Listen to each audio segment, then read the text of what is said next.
Doctor मला सांगा, स्त्रियांमध्ये आजकाल गुडघेदुखीचं प्रमाण खूप वाढलं आहे. हो हो हो याची वेगळी काही कारण असतील. यावर SRDP उपचार हे फायदेशीर आहे? हो, निश्चितच.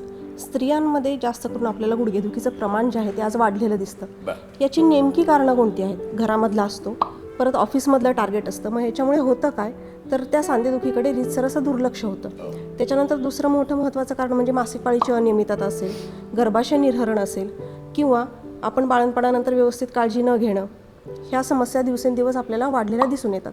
मग तुम्ही म्हणाल की संधिवाताचा आणि याचा संबंध काय आहे? तर खूप जवळचा संबंध असतो. कारण सांधेदुखी घेऊन ज्या आमच्याकडे स्त्रिया येतात त्या पहिले यायच्या ज्या वयोगट होतं 40 ते 50, पण आता काय होतं आहे की साधारणतः 30 ते 35 या वयोगटामधल्या स्त्रिया ज्या आहेत त्या आमच्याकडे जास्त यायला लागलेल्या आहेत. आणि संधिवाताचे जे रुग्ण आहेत याच्यामध्ये 90% प्रमाण जे आहे ते स्त्रियांचे. अच्छा.